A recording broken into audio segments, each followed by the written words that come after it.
welcome Okay. to another episode of Tzuzamen. Shalom, Tzili, hi. And we have Noam Semel. Noam Semel The is legendary. one of You will major, introduce me. Okay. right, one of the major cultural people in Israel. And Noam just wrote a book about all his professional experience over the years in Israel. I think he worked with almost every major person in Israel and outside of Israel, from theater, from the music world. He will tell us more. And he served as the cultural attaché of Israel. No, I was not a cultural attaché. I would like to correct you, please. Consul. I was the only one in the history of the state of Israel, the Israeli consul for cultural affairs in all the United States. Wow. A national-wide position. It was a decision was made by Shimon Peres, was the Minister of Foreign Affairs, and I was Consul General for Cultural Affairs in the USA, and I had a title, and and I was a diplomat, and I was not an attaché. I was based Not in very unusual, as you hear, and everything is built by his size, and his size is very big, and he fulfills it very quickly in the best way. So just a second, the book that he wrote is basically a beautiful Tour de force, it's all the journey. Right, and unbelievable. it's like very, very, very, very high level gossip with tons of private lessons of everybody who wants to run anything, to serve anybody, to change To be everything, loyal. and to present culture. And, and showing us one of the biggest love story I know. Yeah. To his wife. That's Unbelievable. Well, first of all, it's a book of love, because Noam loves culture, and love Israel, and of course loves his late wife. Can I say something though? I would like to start with the book. You know, I finished it in less than a day. It's really, really amazing. Thank you. Because of it's a good book. I don't agree it's a gossip. I think it's more high level and tons of anecdotes. And yeah, but the gossiping was really not really interesting for me so much as the way he perceived people, the way he defined a target, a goal, and goes after it, the way he really captured the essence of every relationships and every play that captured his mind. But there was one line in the book that captured my attention, and if I'm ignorant, you'll correct me. So you write in the book something that you are exposed to, I would say, the womb, like a woman womb. The what? Womb, rechem, womb. Rechem? Yes, where the child is being kept in the woman. Yes, okay. Right? Where all the creation and the creative force grew in Nava, in your wife. Womb, and you say that you were lucky, you have given a present to be exposed to this journey. And my question, since I read the book, and there is no wonder that you can write, did you ever consider writing a fiction or a play or poem? No, to be honest with you, I began my career in 1967 after the 6-Day War. And I'm still active, although I'm half in pension, let's say.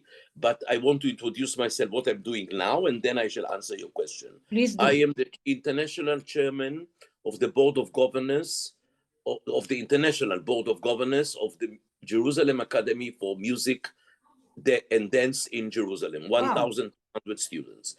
I am the chairman and the initiator of the Hanoch Levin Institute for Israeli Drama. This is the only institute in Israel that exposes Israeli drama, Israeli playwrights to the world. We represent 99% of the Israeli playwrights. And the leader, of course, is Hanoch Levin, that his creativity is produced now, tonight, in 25 countries, not in America, but South America, Asia, Europe, Australia, everywhere, except America and England. But except America and England, he is one of the most popular playwrights in the world. And I have the honor, I initiated the institute and we represent him. I mean, and we represent all the other Israeli playwrights. I am also the head of the cultural unit as a member of the board of governors of the next Maccabiah 2025 that will take place. That's really a wide range. Wide range. Yeah, it's very. And also, since October 7th, I am the cultural projector of Sderot, the city that was heavily attacked in October 7th and October 8th and October 9th. And we are together with the mayor and together with the municipality, and every day I'm dealing with it. I'm trying to establish cultural institutions in Sderot in order to attract Israelis to live in Sderot. Although even now, Sderot is heavily attacked by rockets, or even now, but I believe and we believe that if there will be cultural institutions like that I'm doing, Rimon School for Music, there will be a Rimon Sderot, there will be a branch of the Academy of Music and Dance from Jerusalem in Sderot, there will be a choir called Moran Choir from Israel, there will be a branch in Sderot, there will be a branch of the Israel Philharmonic, a branch of students and teachers from the Israel Philharmonic. There will be a school for performing arts in conjunction with the Sapir University. And I'm very much involved in what is happening now in Sderot. And on the top of it, I'm doing once a week, something like this, a television show in Tzavta. Tzavta is a theater club, but very, very high level. Right. Together with a young journalist, and also I'm doing once a month a special event to honor an Israeli cultural hero, like I did this week. Yehuda Amichai, 100 years since he was born, exactly. And by the way, I met Yehuda Amichai in New York when I was the Israeli consul for culture. And I made 2 days later A.B. Joshua, the writer, 2 years since he passed away. Also, I met him in Haifa, but we were very close in New York when he came every 2 or 3 months to New York to promote his books and his literature. Okay, so to answer your question. No, you don't have time to write. You cannot find time to write, but. No, it's not the answer. Because Nava I know I wrote letters and I wrote to Nava.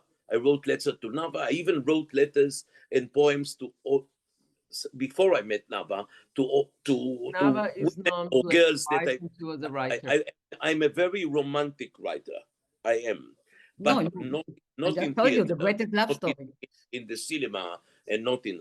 But yes, it's a very good question, Tzipi. It's I didn't write a book and I didn't write a play, but I used to correct plays and I used to correct songs and I used to correct. I used to be even an editor as a director general of the Kamari Theater or the Habima Theater or the Haifa Theater. I used to be very much involved, and I was involved in even in literary I'm text. still waiting for you to write and hear your pure voice. A what? Pure voice, your voice. Pure, not editing, not just it's a good idea. Because I read your book and I really just mentioned one sentence, but there were much more sentences that really inspired me. Well, Noam is a good storyteller, and that's all you need. So let's hear it.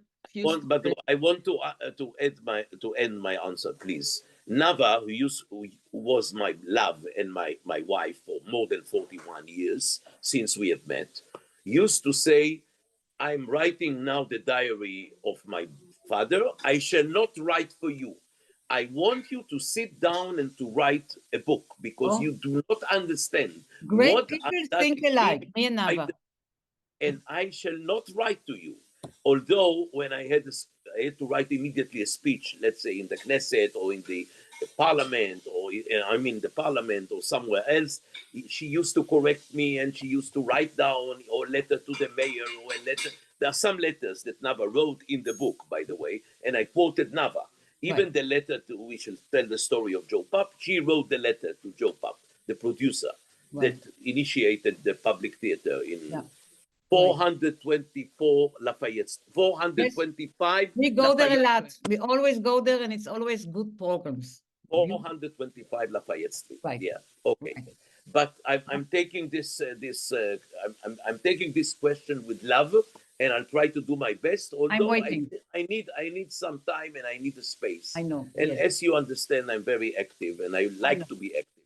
So okay. Make some space to your voice. Since we want to hear a few of the stories, let's concentrate on the stories that took place in New York while you were here, so everybody here can hear it. So, do you want to start with Nina Simone? With Nina Simone. Nina Simone, during 1977, paid a visit to Geneva, met my brother, who was an artistic director of and gorgeous looking. Gorgeous. He was gorgeous. He was gorgeous looking. Amazing, yeah. He was the manager or the personal manager of Esther and Abi Ofarim, very well-known Israelis that made a big career in Europe, and he was also the artistic director of the Walker Brothers, and it means something to the Americans. And he called me on the eve of Christmas, and he said to me by phone, there was no smartphone, I'm here with Nina Simone in Geneva in a party. That time I was a private producer. I had my own company in Tel Aviv, and I represented something like 100 actors, entertainers, and singers. And I also produced all kinds of theater and musicals, but I didn't import very well-known artists from America or Europe. Do you want to host Nina Simone? I said, yes. So there is only one condition. She wants to come 3 weeks before the high holidays, 3 weeks, because she want to go everywhere. And she will not ask for money, but you will host her lawyer, and the wife of her lawyer. Both of them were Jewish. The name of the lawyer was Mr. Cohen. I don't remember his first name, and his wife from New York. And she came from Geneva, and they came 3 weeks before Christmas. And she stayed with us in Tel Aviv at the Arcadia Hotel in Herzliya for 3 weeks. Nina Simone, the great singer. And behind me, there were the main actors or singers of Israel that I represented that time, like Yossi Banai, like Shlomo Artzi, like Mati Kaspi, and my wife Nava, and some others, but these were the main, and you know, these are major Israeli artists, am I right? And every night we spent together with Nina Simone, every night. And every night after she paid a visit to the Nazareth, and she came back to Tel Aviv, we had dinner in the Yemenite quarter, Kerem Atemanim. Right. And one day she said to me, listen, my dear, I love you, I like you. The concerts were full, 2 concerts in Man Auditorium in Tel Aviv and 1 concert in Jerusalem, 2 or 3 days before the event. It was Sylvester, it was for Sylvester. She said, you are couples, you and your wife, Yossi Banai and his wife, Shlomo Artzi was that time married to Milka. All of you are with your wives or your husbands, and I'm alone. I need a man. If I cannot have a man, I'm not coming on stage. Wow. I'm not. And Nina Simone, you know, she's a jazz musician. She's like the equivalent of Ray Charles. You know, she was the first voice of a lady. I mean, the first voice of jazz and all kinds of stories in my book. I'm not going.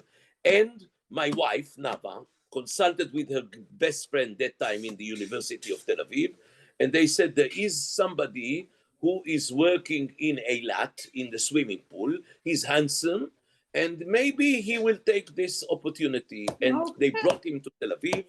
We spent a party on Friday. Saturday morning, she called me.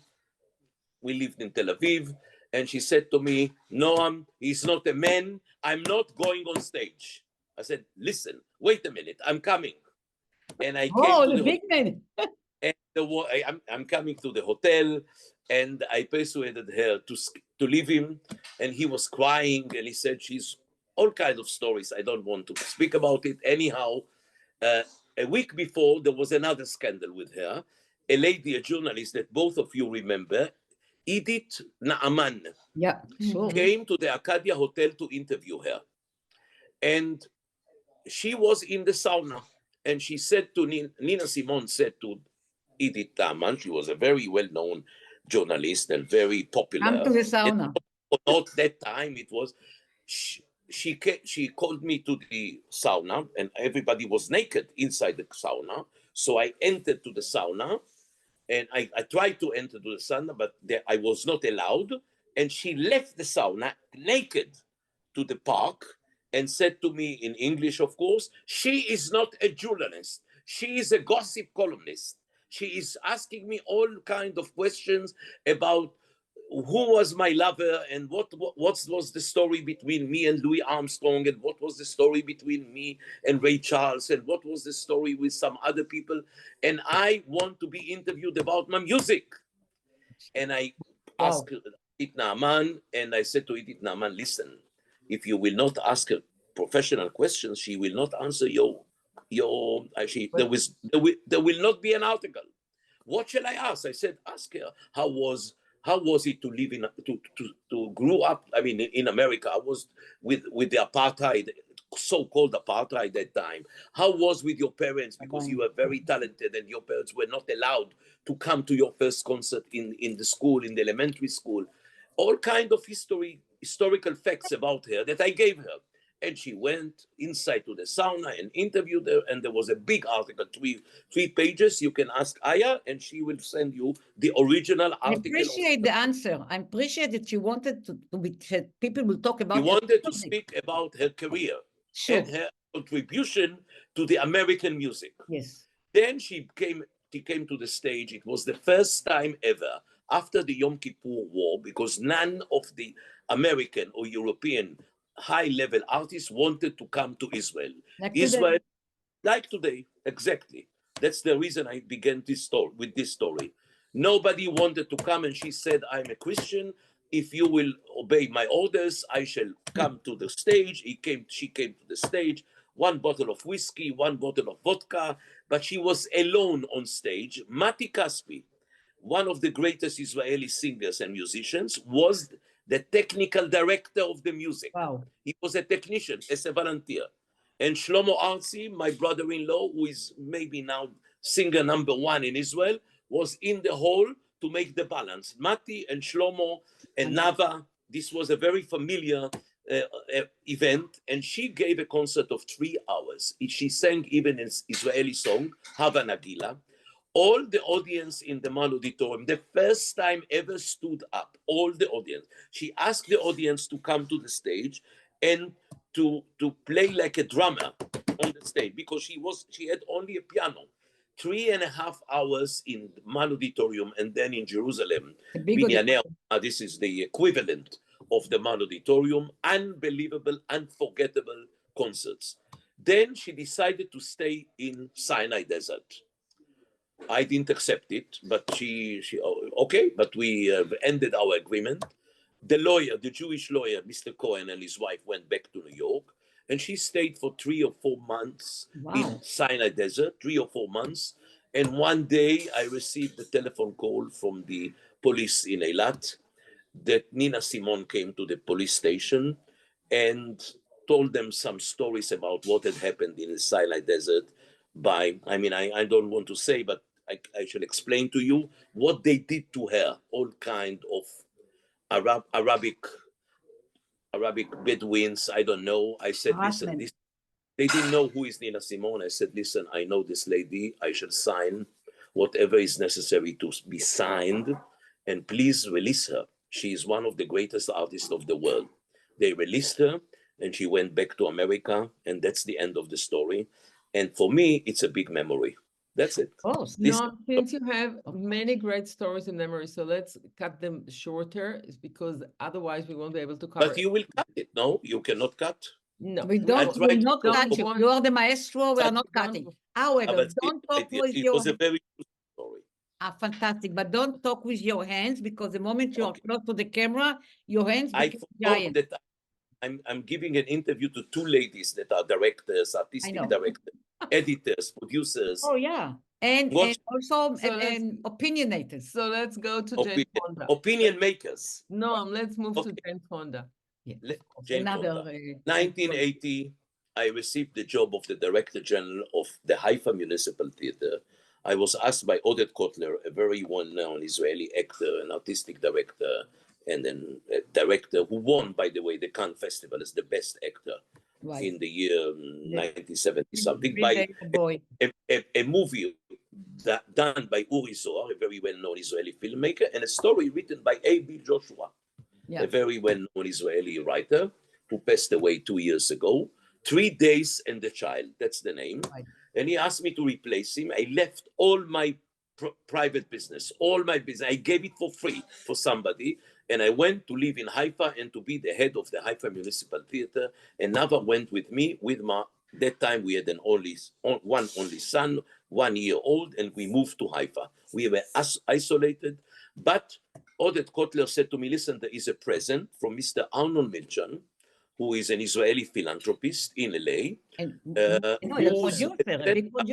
who will send us Jane Fonda and Tom Hayden, that time her husband, and you have to take care about the visit, the first visit of Jane Fonda. Jane Fonda was the biggest star of the world after Vietnam, after she won the Oscars 3 or 4 times, and she came to Israel with a husband and with 2 kids, the daughter from Roger Vadim, the husband of Brigitte Bardot, and the son of Tom Hayden, who that time wanted to be the governor of LA.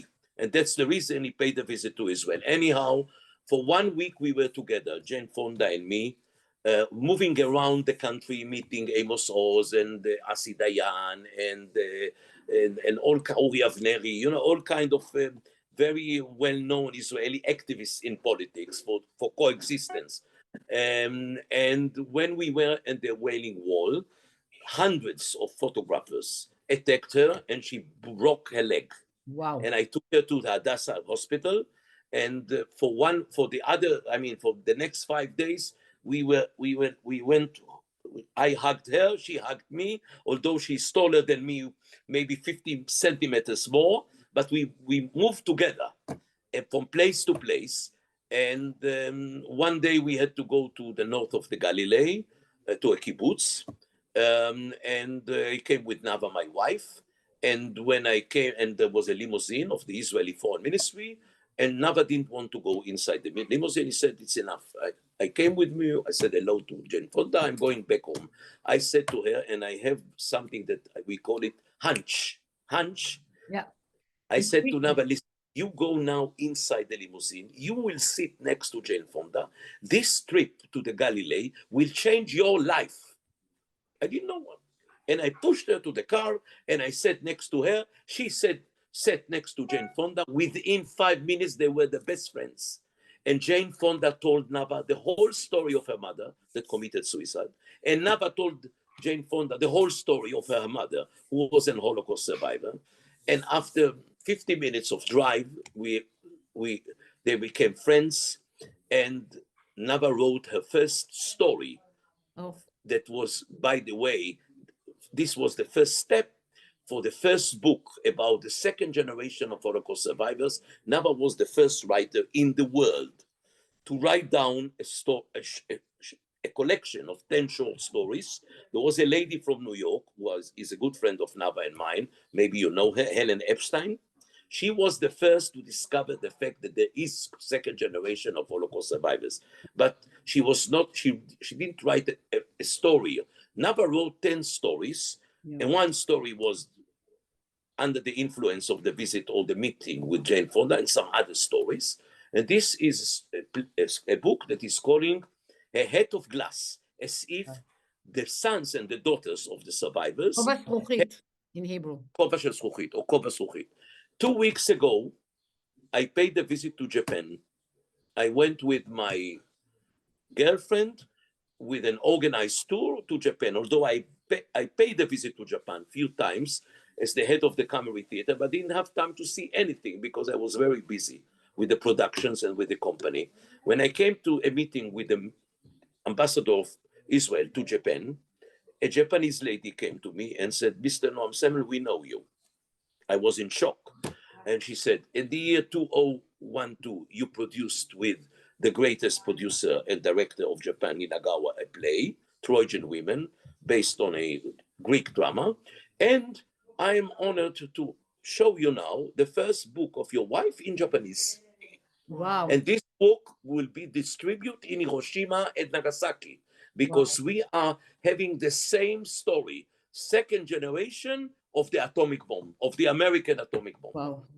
And I have the book with me here.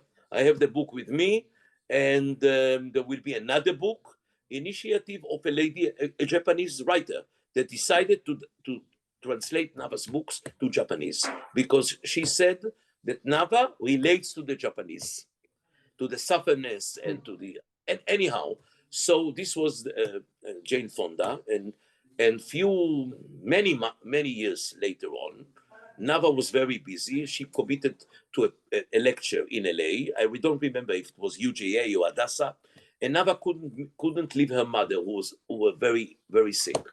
And the managers and the administrators of the organization called Nava and said, listen, you have to bring us somebody who can replace you because we need you. Because it was about the Holocaust and the second generation and the third generation. And Nava said, Jane Fonda will replace me. I said to her, how did you dare to say Jane Fonda? I am in touch with Jane Fonda since we met in Haifa. I didn't tell you. I'm going to write down a mail to Jane Fonda and you will see. She will do it.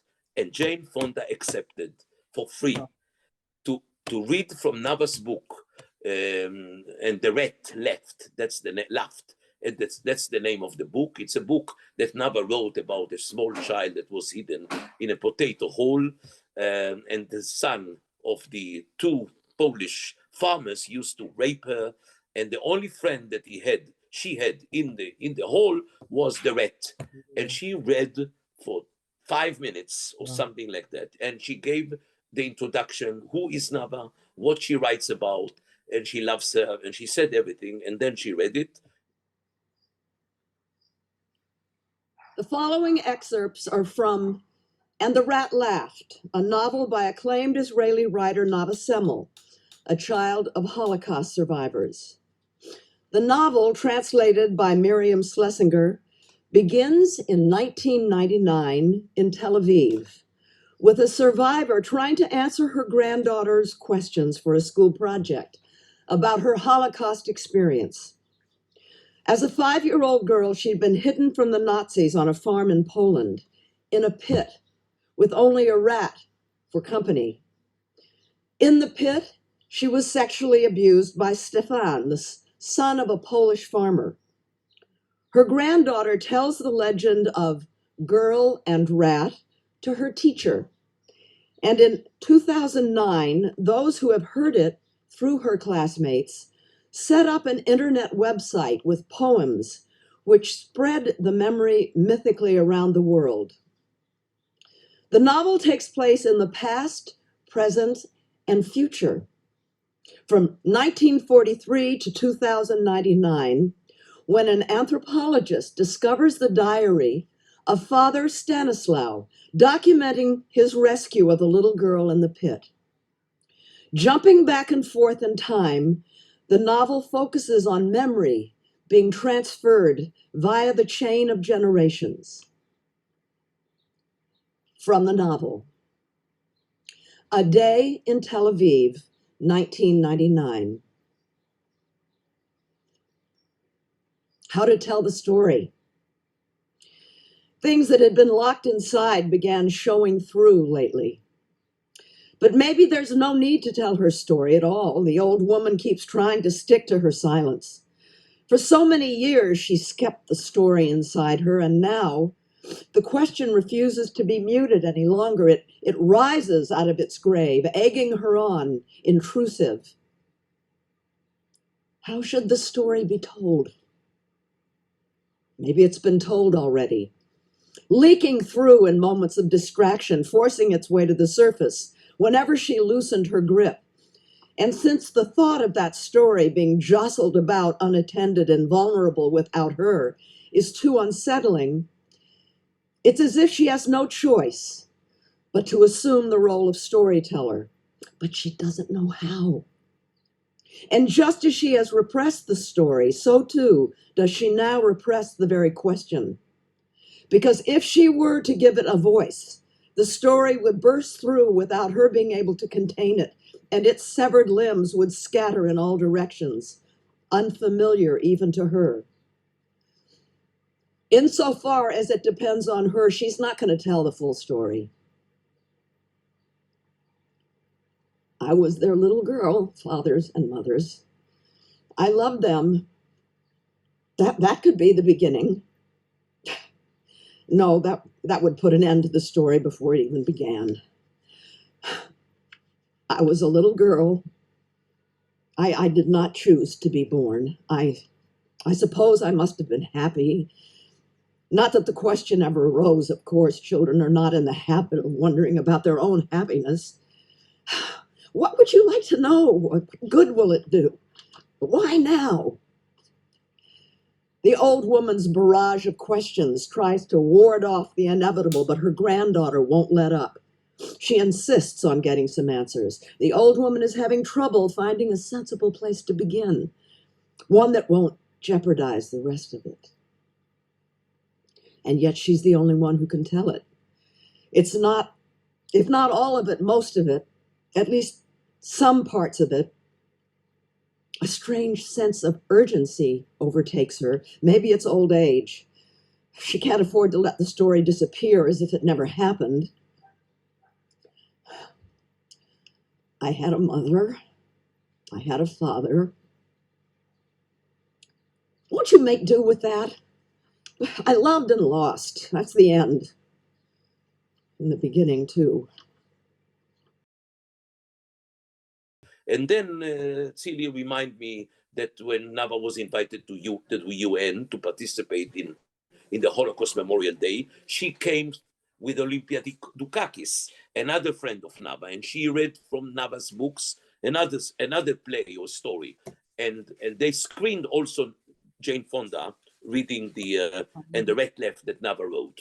And this is a story of Jane Fonda. Amazing. Okay. Now choose the one of the Egyptian play or the Jordanian entertainer or both. And also we have you on Joe Papp. No, you don't want me to speak about Joe Papp? Yeah. I want Let's do Joe. everything.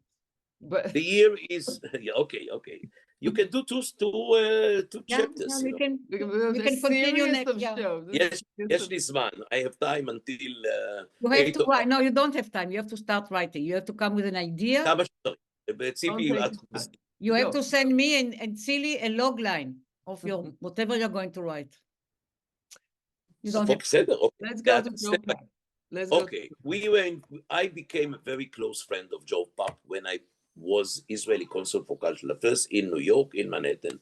Once in 2 weeks, I used to go to the Public Theater, 425 Lafayette Street, and we used to have lunch together because I was the head of the Haifa Theater. He met me in Israel when Samuel Lewis, the mythological ambassador of America to Israel, did a dinner to Israeli directors and Israeli heads of theaters, and I met him and I invited him to the Haifa Theater, and he saw Arabs and Jews together in that theater. And at the moment he heard that I am in New York, he called me and he said, let's have lunch together. Every 2 weeks, we used to have lunch in his office, Chinese lunch, vegetarian. And every two weeks, when I used to have the lunch with him, he used to work exactly like me. The door was open and everybody could go in. And Meryl Streep came in, and Michelle Pfeiffer came in, and Robert De Niro came in, and Al Pacino came in. And everybody who came in, he didn't introduce me as the Israeli consul for cultural affairs. He said, this is Noam Semel, a colleague from Israel. And we used to speak about theater, and I used to tell him about the Israeli politics. And one day, we were invited, Nava and me, to all the opening nights of the Public Theater and to all the musicals and the Shakespearean plays in Central Park, Shakespeare in the Park. He invented the idea of Shakespeare in the Park. Mm-hmm. And one day we were invited by Joe to an event, a fundraising event by Ivo, the Jewish archive that collects all the Yiddish and all kind of material from the Jewish Gola, from the Gola, from Poland, from Eastern Europe. And it was a fundraising event, and we don't know. And I asked, maybe I can have another couple of tickets. He said yes. Okay. We were placed row number 4. On my left side, Meryl Streep or some, all the big stars of Hollywood, all of them were there. And a couple of friends from Israel came with us. And during the 2 hours, they told the story how Ivo saved what they had found in Vilno ghetto, Lita, and saved it directly from Lita to New York, without mentioning the fact that Israel was born. Without mentioning that in 1948, a small country by the name Israel was founded. Nothing. 2 hours. And Joe came on stage and delivered a speech, and there was a narrator, nothing. At the end of the show, there was a dinner. Joe said to me, you sit with Robert De Niro and Meryl Streep. You are my best friend, like this. And we came to the dinner, and we met Michael Steinhardt. You know Michael Steinhardt? Sure. Michael Steinhardt. It was before Taglit, before many years, because it was during 1990, something like that, or 1991. And my friend began to attack Michael Steinhardt. He's not to be blamed, but he attacked him by why Israel was not mentioned. And he said to him, without Israel, you will not be able to exist even in America. And he was very rude. But Nava was very excited, and Nava wanted to go back. She didn't want to sit. I said to her, listen, it's impossible. Here is William Hart. He knows that me because of Joe, and he knows that we sit together around the same table. And I said to William Hart, tell my wife that it's very important to say, she didn't want. William Hart persuaded, it's not written in the book because I forgot. William Hart said to Nava, listen, my dear, you have to sit with us. It's very important for Joe, it's very tangible. But to cut the long story short, we sat there. And when we went back home, Nava wrote a letter. Nava wrote the letter about what does it mean to be an Israeli? What does it mean to be an Israeli Jewish writer? And what does it mean, the Hebrew language? Even the fact that we speak Hebrew was not mentioned there. The only language that existed around the stage was Yiddish, as if Jewish people, they speak Yiddish, even not Ladino. And she wrote a letter, and at the end of the letter, she ended with a sentence: we live in Hebrew, we make love in Hebrew, and we die in Hebrew. Wow. Yeah. That was the end of my relationship with Joe Papp. Uri Savir, who was the Consul General of Israel, loved the letter. And he decided to promote it to one of the papers. I don't remember if it was the Jewish Week. Does it exist now also, the Jewish Week? I'm not sure. I'm not familiar, with I left New York so many years ago in 1992. But the Jewish Week or another paper, it was publicized, and we were not in touch since that letter. But I'm very proud about my wife that she wrote this letter, because she said we die in Hebrew, and now we die in Hebrew, right, in Gaza, and we die in Hebrew. All coming back. We die in Hebrew, and every day we have some soldier that has been killed. Yesterday. This is the story about Joe Papp, that I love him and I adore him.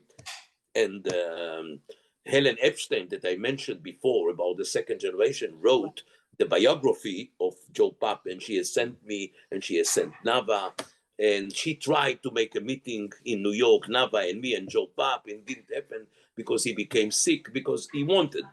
But this is the story of Joe Papp. Now we'll go to Jordan. You want to go? We can go Jordan or Egypt or Leonard Bernstein. Choose. No, Jordan. Okay. Rabin, 1994, 1995, Rabin was the prime minister of the state of Israel. His deputy was Shimon Peres. Leah Rabin, the wife of Yitzhak Rabin, was the president of the Friends of the Camera Theater of Tel Aviv, that I was, as they say in German, the intendant, the director general. But as Tzili knows, because she was a costume designer and a set designer at the theater, the director general is above the artistic director. The director general is the one who is making the final decisions. Am I right, Tzili? Yes. 100%. And like I know. all that during your period, or Uri Ofer, never mind. And Rabin called me because we were very close friends with Leah, and I used to go with them to everywhere, including New York. Many fundraising events of the Cabaret Theater took place in New York while Rabin was there. So Rabin called me to the office with Peres and said to me, listen, we know you are able to do many, many things to promote Israel all around the world. We signed a contract with Jordan, with the King Hussein. We want you to go to Jordan and to bring Nabil and Hisham, the best two comedians and singers and actors, like the Israeli, the Gashash company. The Israelis will understand, but let's say Andrews, the sisters Andrews, or something that is very, like they were the most popular comedians in the Arabic world. Jerry Seinfeld, very popular in Israel. We need a cultural support to the piece. Can you imagine what a prime minister he was? We need a cultural support. I said, listen, I'm afraid to go to Jordan. They will kill me. They will kill me. Rabin said, listen, I am going to call King Hussein, and King Hussein will host you. You will be, who will join you? I said, Omri Nitzan, our artistic director, he will join me. And there will be a translator from Haifa, from the Beta Geffen Theater, Qasem Sha'ban. He will be my translator, I said, and he will speak Arabic with them. Maybe they don't speak English, I don't know.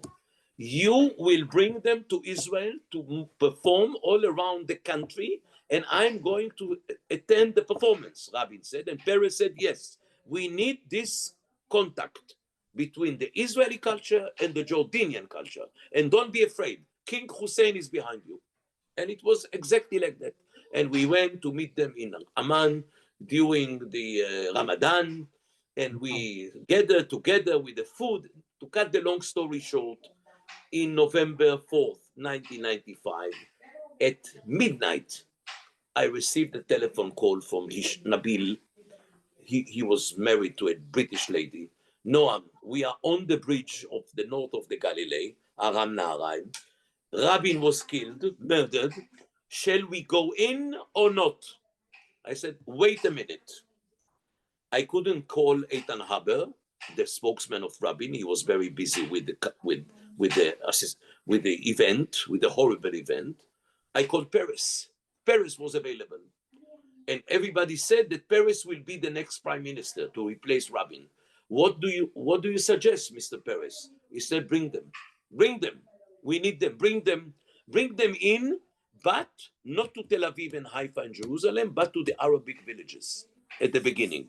At least 2-3 weeks in the Arabic villages. They were big stars. I allowed them. They came in. They stayed at the Dan Hotel. They went to the Rabin cemetery. They placed flowers. They were kicked out from all the organization in the Arabic world, from the journalist organization, the writers organizations, the poet organization, the theater organization, the actor. They were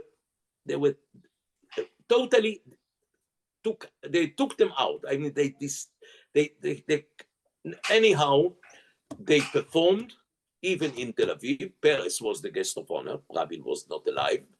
It was a huge success. There is a movie about it that was done by the daughter of Shimon Shamir, Professor Shimon Shamir, who was the Israeli ambassador to Jordan during this period. And we became very close friends, but they came back to Jordan. They didn't have nothing. They didn't have jobs. Israel supported them. Oh, wow. It's written in the book. I think I should translate the book into English. Tzili, you will help me. And we'll find somebody that... to cut the long story short, a few years later, I came with some Israeli comedians like Tuvia Tzafir, and it was very dangerous to pay a visit to the performance of one of them. The other one was exiled to London with his wife. He couldn't stay in the Arabic world. He couldn't stay after the visit to Israel. And it was impossible to bring us into the auditorium because the army, I mean the Jordanian army, decided to take out 10,000 Jordanians who lived around the theater out from the houses, in order to allow us to go in. I said, I don't accept it. We stayed in the residence of the Israeli ambassador at that time. I said, I am not going. Smadar Perry, a journalist, came with us. She said, we'll be dressed like Arabs, me and Nava, and my wife, my husband is a doctor, and I have a friend who is a member of the Parliament of Jordan, and we'll be the company or the choir of the member of the Parliament. And they saw the performance. We couldn't see the performance, but we met in a small hotel in the backyard, and we met and we hugged, and me and Tzipi and Tzili, the Israeli comedian, but I couldn't see the performance. And since that time I didn't see him, and I don't know, his name is Hisham. He's a Palestinian that has left Israel when he was 1 year old. He's from Bet Dejen, that is very close to my hometown, Nes Tziyona, which was called, when the Palestinians ruled there, Wadi Hnen. So I knew exactly about the place. Anyhow, to cut the long story short, this was the contribution of Rabin and Peres to the peace with King Hussein. But it's a big story. What can I do? Yeah. Let's go to Leonard Bernstein. Ma? Leonard Bernstein. Leonard Bernstein. The story is the first week in New York. We came, Nava, me, and the kid. The kid is 45 years old now, ER. We stayed in San Carlos Hotel because according to the rules of the Ministry of Foreign Affairs, you have to look for your apartment. And I was an outsider because I was not a member of the crew of the Israeli Ministry of Foreign Affairs. And that time, I left the Haifa Municipal Theater as the Director General, but I signed a contract with the National Jewish Foundation that was led by Richard Siegel. I don't know if I think you remember the name, Richard Siegel. And there was an Israeli production by Joshua Sobol by the name Soul of a Jew. In Hebrew, Nefesh Yehudi, Soul of a Jew, with Doron Tavori and Liora Rivlin, directed by Gdalia Besser. It's about the fin de siècle, 1903 in Vienna, about a very well-known philosopher by the name Otto Weininger that committed suicide and became a Christian, a big story. And was an anti-Zionist to compare with his friends that were Zionists, but it was a huge success in Israel, and we were invited to a tour in all America, and they came to New York to Symphony Space.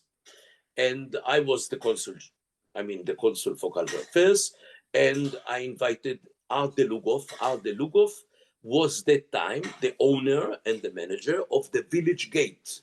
Why I invited him? Because during the 70s, I produced an American musical in Amsterdam on behalf of Arnold Milchan and Chaim Topol, and I represented them, and I produced the musical that was produced also by Art Delugov, American musical in Amsterdam. For 6 months I was there, and I produced it. And I invited Art Delugov to the opening night of The Soul of a Jew in Symphony Space. On my first day, it was my second or third day in the consulate.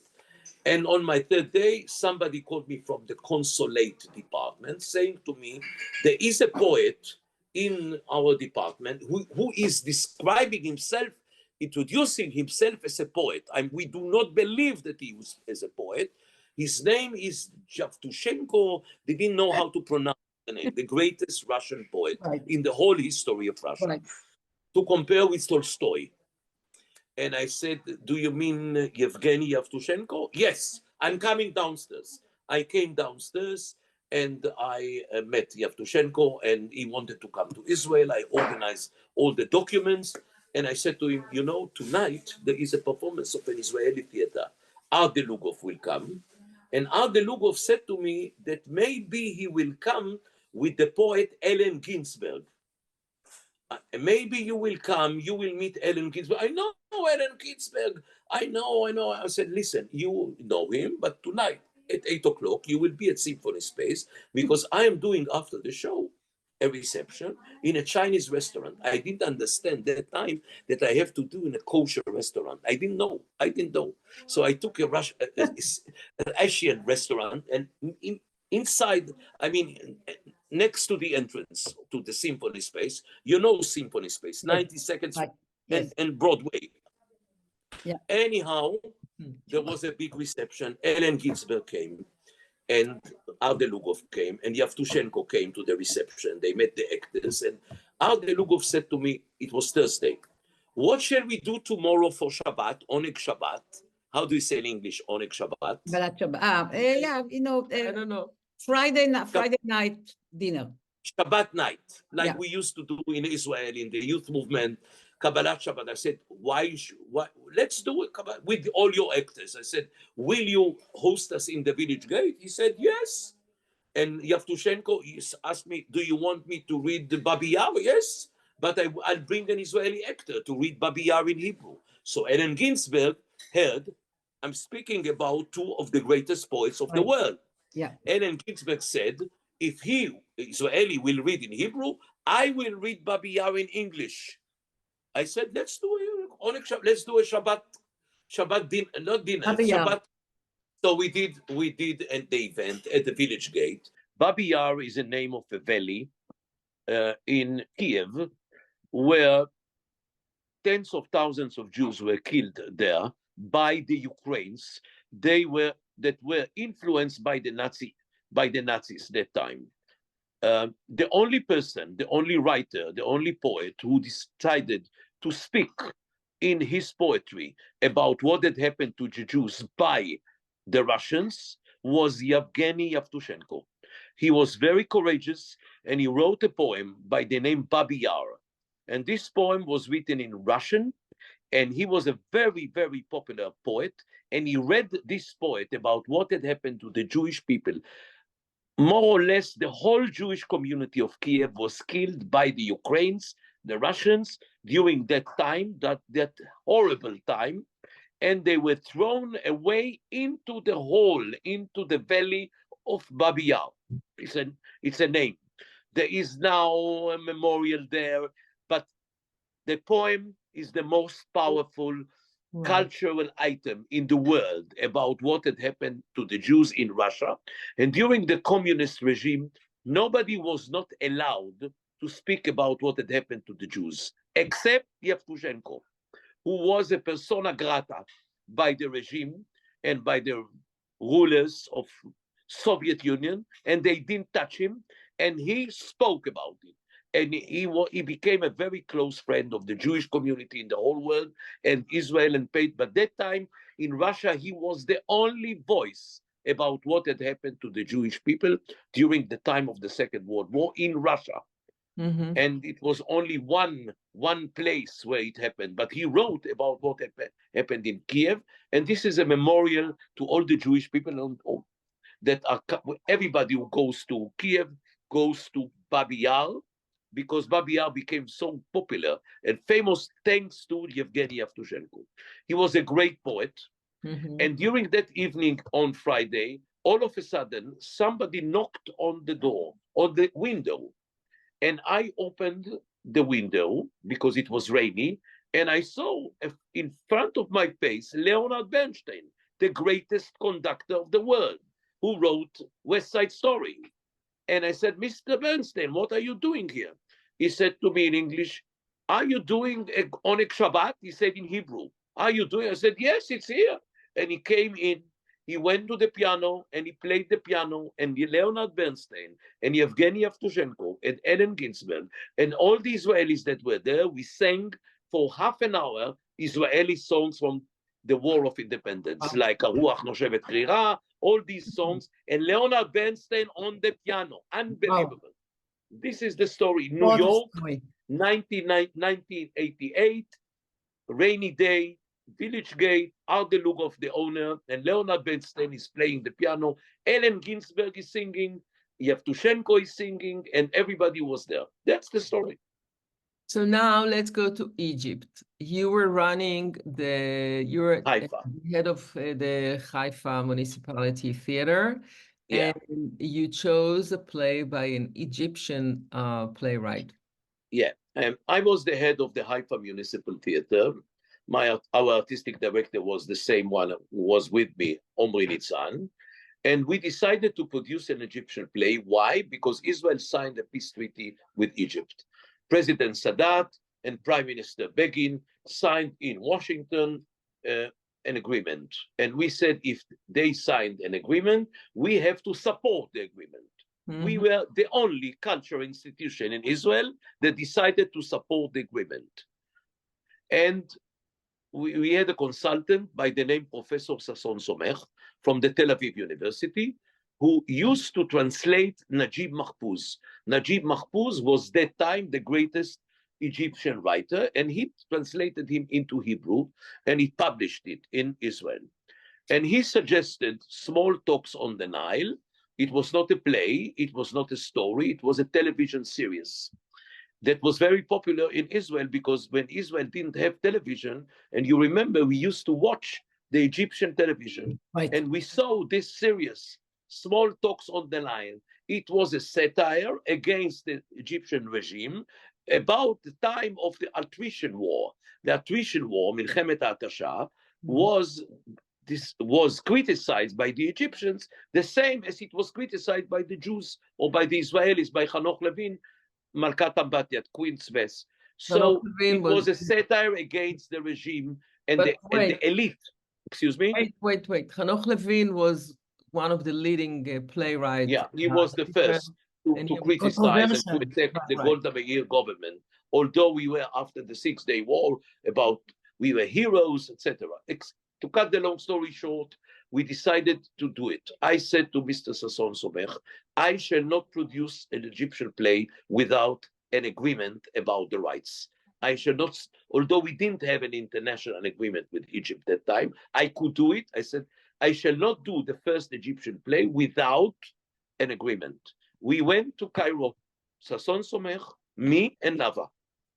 We came alone, he came alone, and there were no telephones, and we couldn't find Najib Mahfouz in Cairo.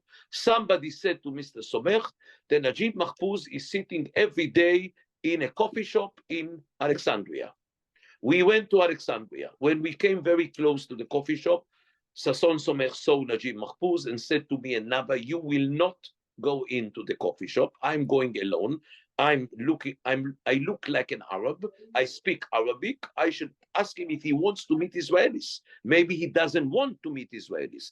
I had in my pocket $5,000 cash to pay him as an advance payment. Anyhow, we came into the coffee shop and he accepted us. I gave him the money behind the curtain.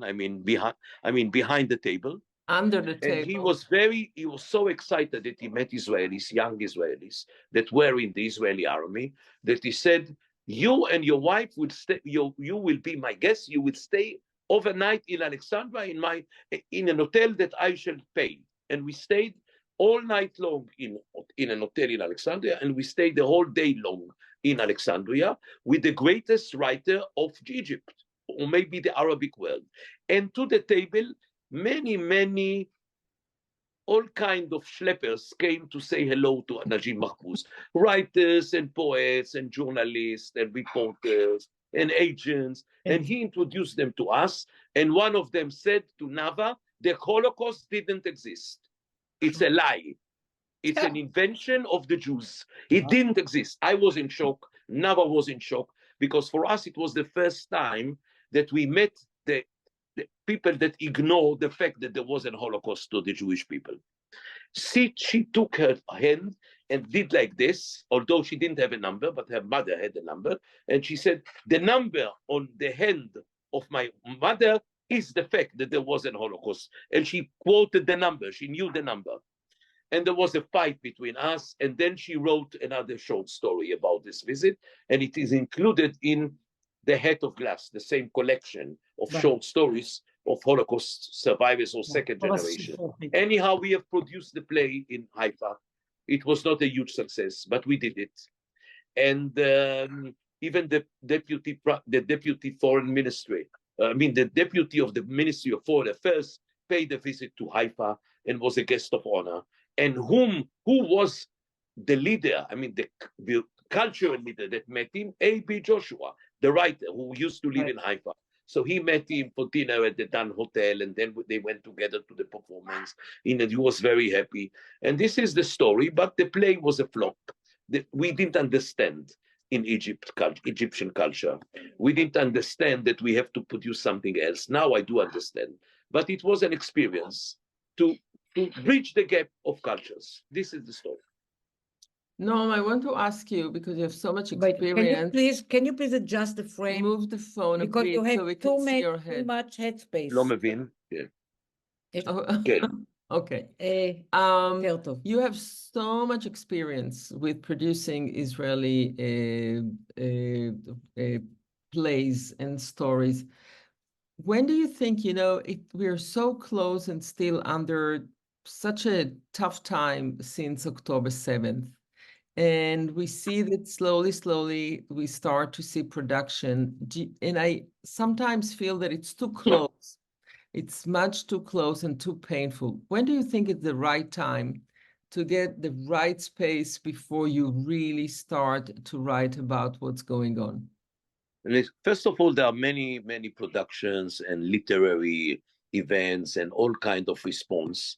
Yesterday night, there was a television item about a photographer, Ziv Cohen, that did a beautiful album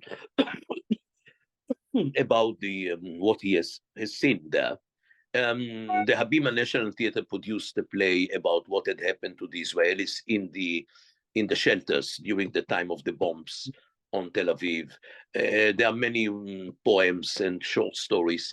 But the same as it happened with America and the war in Vietnam, it will take, in my opinion, 10 years and more. Exactly. JFK and all the films, all the activities, the cultural activities of America towards what had happened in Cambodia and in Vietnam took place at least 10 years after the war. Right. Yeah, we are still in the middle of it. We are still in the fight. We are still in the battlefield. So it's not the time to write about. That's the reason people in Israel do not want to see about. They want to hear music, some songs, but they don't want to see a play. At the Habima Theater, we produced, I was the head of the Habima Theater until a few months ago, about Golda Meir and the flop of the 1973. The audience don't like so much to go there because they say it's enough. We see what is going on with the politics. We don't want politics. We want to forget about. I don't know what will happen within 2 days from now, because tomorrow we have the Memorial Day for the soldiers, and the day after we have the Independence Day. And we are invited to all kinds of events. I hope there will not be music. First of all, tomorrow we have a Memorial Day, and we have another 2,000 dead people. 2,000, 1,800, more or less. It's unbelievable. Yes. And most of them were young. Most of them are young people. No, just a second. We just want to say that in the Memorial Day in Israel, everything stops and the whole country is in mourn, and everything is quiet for 24 hours. מימי, תודיע לברי שאני בראיון לניו יורק, ולכן אני לא עונה. No. But Noam, the point is you're right about America. It took really 10 years. But unlike America, maybe 10 years. I'm not exactly. It was 10 years. No, it was 10 years. I checked it. But we all the time we cannot catch up with the events. We don't have time to get perspective. You know what I mean? Okay, but I answered your question. I don't know what will happen. I know that many writers write. I know that many poets write. Many screenwriters, many are trying to do something, because it's a bomb. It's a bomb to the Israeli culture. It's really a life changer. It's a bomb to the left in Israel, because we were killed. We were killed, and people are saying even the word Shoah. They say right. The second, and it was the biggest Shoah, not Shoah, but the biggest attack on event that happened to us since Israel was born in 1948. Yeah. So I cannot answer the question, but I can speak about the past. Even the Yom Kippur War, the 73 war, even now there are there is an American movie with Helen Mirren about Golda Meir. There's an Israeli play. There is a new Israeli play about the Eichmann trial now, for 50 years after. Yes. So I believe that the time will tell us. I don't know. I'm not a prophet. Yeah. So, listen, Noam, what can I tell you? I want to go back and just tell you that I read the book like in one sitting. It's not a short book. I didn't see how many pages, but it's not a short book. And the amount of experiences you had, the kind of people you met, and you stayed, I don't know, I didn't know when you were a kid, but you stayed high level. You know, you are. I'm trying. I'm not always I was high level, to be honest, because I produced some popular shows and some popular music. I worked with the most popular singers of Israel, like Shlomo Artzi, Mati Kaspi, Yudit Ravitz, Yoni Rechter, even Mike Brandt. I was his first manager. I don't know if he's known in America, Mike Brandt, an Israeli who made a big career in France. So he speaks to American public.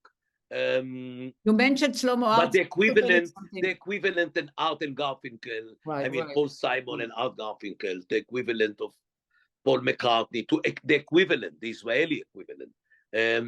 Even there is a big story about Leonard Cohen, by the way, that came to the Yom Kippur War, 73 war, and I placed him in a group, is a military group, to perform as a musician, and then he became a singer during the time of the Sinai Desert.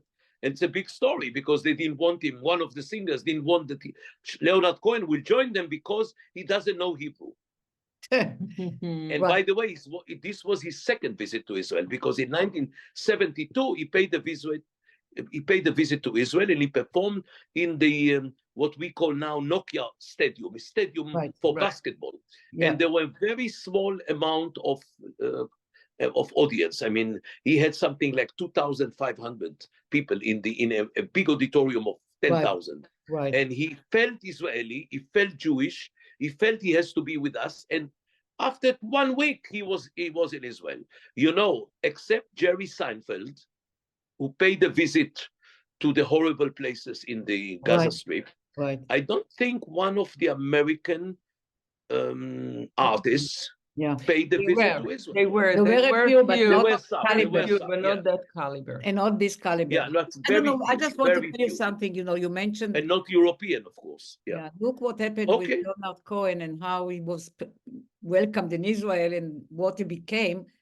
I feel the same about, Shlomo Artzi. But let's come back to Leonard Cohen. He was very polite, he was very quiet, and I decided he would be the guitarist, the musician of the trio Ateomim, Hanan Goldblatt, Pupi Carnon, and Oshik Levy. That was the only way to persuade Pupi Carnon that Leonard Cohen will join them, because he didn't want him because he doesn't speak Hebrew. And Mati Kaspi understood, because the gentleman who came with him to my office didn't introduce him. The Israelis, they do not know how to introduce a man. They do not know they don't understand that when you come with somebody, a foreigner, you have to introduce him, to tell this is a singer, Leonard Cohen. You don't know who is he? Okay, but he's a singer, he's a musician. I decided that he will go with them because he is a musician. After 24 hours, the whole army understood that Leonard Cohen is moving around with a trio. And they picked him, the Air Force, they picked him, and he became a big star and gave concerts to the pilots and to everywhere. It's a big story. It's a big story of a Jewish singer. Go on and on and on and on. It's endless. Nachon. We'll do a next chapter. Chapter. Right. That's right. So after you write the second book for Tzipi. Okay, I shall take this challenge of Tzipi, although it's very complicated, but you are right. You're right. I'm thinking about it. I'm a little bit afraid. I go back to the sentence in your book. How close you were, how from the womb. In your case, it's not the womb, it's kishkes. I don't know, your belly button. Kishke. From your belly button, a story will emerge. How was it? From your pupik, your belly button. From your guts to the book. A story will come out. Right. Okay. I'm waiting. Okay, I'm listening, I'm accepting, I'm collecting, and I shall respond. I don't know. Yeah. Okay. I just And gave we'll you meet in New York. I miss New York for many come years. and visit. When was it when we did the event in your lovely home? Before the corona. Wow. Before the corona. It was very short after she passed away. Yeah. It was a few months after that we celebrated her at home in New York. Okay, I'll come to New York. I'm promising. Okay. Bye. Bye. Kisses, it was a great event, and I love you. Yeah. Thank you, Tzili. Bye. Bye. Thank you, everybody who Bye. came. See you next week.